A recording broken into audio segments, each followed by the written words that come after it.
Hey everyone, it's Suey, and here we are again on Tuesday, which means I'm doing another tag. I was tagged again by Daniela at Uncommon Reader for the In Your Wildest Dreams tag. This one was created by Heather Reeds, and I've seen it going around a bit. It is kind of a fun one where we get to think up our wildest fantasies about reading and books, which I think we kind of all do already anyway, but this is really kind of expecting us to be more imaginative than normal, maybe. I don't know. Hopefully I can talk. It's morning and my voice doesn't work so well in the morning until it's been a minute. So the first question is your fantasy time and place to read a book. My fantasy time would be any time when I can feel relaxed. Often I feel anxious when I'm reading or a little bit guilty. I think this is ingrained from me as a kid from things people have said to me through my life and even recently in my life. And so I often feel guilty when I'm reading, like I should be doing something else, like I'm wasting time, like I can't do it until I've got everything else done that needs to be done. I can't do it if somebody else needs my attention, you know, if there's something else going on, and there's always something going on. So most of the time I sneak it in here and there, or wait till the evening when I feel like everything else is done. Does that make sense? So my fantasy time would be a moment in time when I don't have to feel anxious, when I can feel calm and relaxed about it. And I know that everything's okay, nobody needs me, and I can just read and relax. Does this make sense to people? And during like times in the day, it doesn't matter. I can read any time of the day. So that kind of a time, any time of the year, that kind of a time, it doesn't matter. I'm good anytime. As far as a place goes, I am just good on my comfortable couch, but I love a breeze. I love a breeze. Like if you go outside and there's a little breeze, that's perfect. But usually I get uncomfortable outside because the grass isn't comfortable. Laying on my back or my stomach on a blanket isn't comfortable. A hammock, I don't know. I've never tried that one. Maybe that would work. My little lounge chairs outside, not comfortable. So I would like being outside if it's cool and there's a little bit of a breeze. So what I like is to read on my couch with an open window and having a breeze blow in. That's my favorite. I always imagine going on vacation and where the only purpose is to sit and read. I wouldn't be on a beach, but I would be maybe on a balcony where I can see and hear and feel the beach in a comfortable chair, if that's possible. So once upon a time, I went to Mexico and they had beds on the beach. The beach beds, yes. And they literally were beds and with a canopy and comfortable and pillows and everything. And you were right on the beach. So you had the breeze, you had the sounds, you had the smells of the beach, but you didn't have the uncomfortableness of sand necessarily. There was probably some sand. And you know, it was one of those resort things, so people were bringing you drinks all the time. And so that was pretty good. The only problem was it was very, very humid.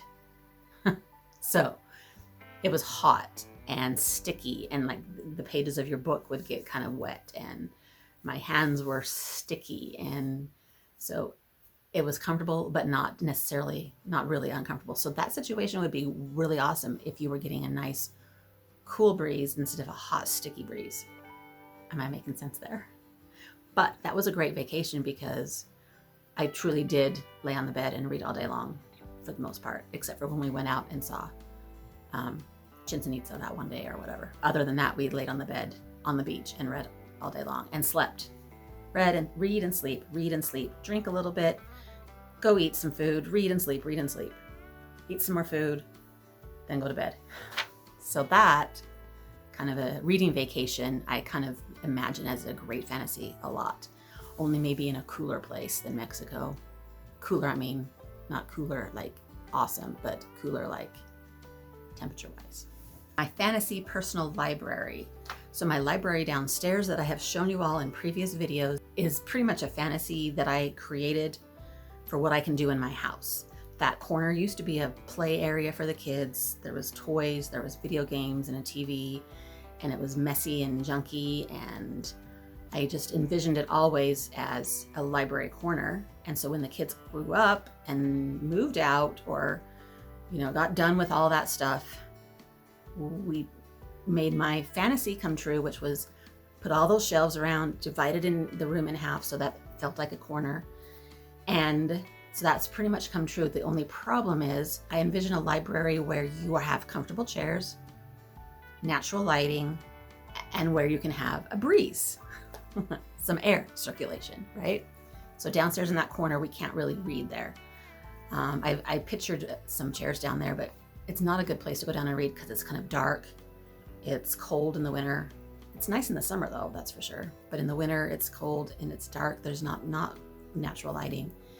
And you're kind of isolating yourself a little bit. I kind of don't like that. When I'm reading, I still kind of want to be where everyone's at, even though I was just saying I don't want to be bothered by everyone, which is pretty funny, the contradiction there. But like isolating myself and going away, like downstairs in the basement to read, sometimes I like doing that, but I feel guilty doing that. Like I'm shutting myself off from everyone, and then I can't really concentrate on reading. So that's why my little library corner is not my total personal fantasy come true because of those situations. In my mind, I would love to have if you had a great big huge house, you would have like a library up, not in the basement, but up where there's light in a room all to itself with windows and really comfortable chairs, maybe some desks where you can write if you want to. And the walls completely and totally lined with books, really comfortable plushy carpets, really good normal lighting, like lamp lighting, not overhead lighting. No overhead lighting at all. Lamp lighting and then natural light. What else would I put? It has to smell really good, like maybe some old books, maybe a little leathery. Here's number 3. Imagine you have decided to build a bookshop. Okay, I do fantasize about a bookshop all the time. What would you call it? Would it sell new or secondhand books? Would it sell anything else? And what features would you want in that shop? So it'd definitely be a cafe with drinks of all kinds, and maybe little pastries. It would be very cozy and comfortable. If you guys haven't figured out yet, I am all about comfortable. So we're gonna have lots of comfortable couches and chairs for people to curl up in, because I would want people to hang out and read and talk and maybe host their book clubs there. And maybe we would host, as a bookshop, we would host some book clubs and get people to come in and do book clubs. We would have little author events. There is a bookstore down in a different city, just south of us a little ways, that I did a video on way back in the beginning. It's called Poppy's Books. They are pretty much living the dream of having a bookshop. They don't have food in their shop though, but they're hosting all the authors. They're having all these book clubs in their store, and it just seems like it would be so much fun. But it seems like it would be really, really stressful. If I had a bookshop, I would want to take away all the stress, like all the money aspect of it, all the worrying about how much things cost and trying to make money back, because that seems like that would ruin all the fun of it. So none of that in my bookshop. I have no idea what I would name it. Probably just Suey's Books, something really simple like that. And we would have both new and used, definitely. But I like it when it's very obvious which one's the new and which one's the used. I mean, sometimes it's obvious because you know what they look like, but sometimes you've got some pretty nice conditioned used books, and then you're like, which one is this? Is this used? Is this cheaper? Is this one, I don't know. There's also another store in a city that I've been to many times, where there's a bookshop on one side and then there's the cafe on the other side. And I've loved that idea, where you kind of separate them a little bit, but they're connected and people can go back and forth between them. And then the cafe side is very eclectic, like with mismatched furniture and tables and chairs and couches and all the, like you were just in somebody's living room and you're hanging out.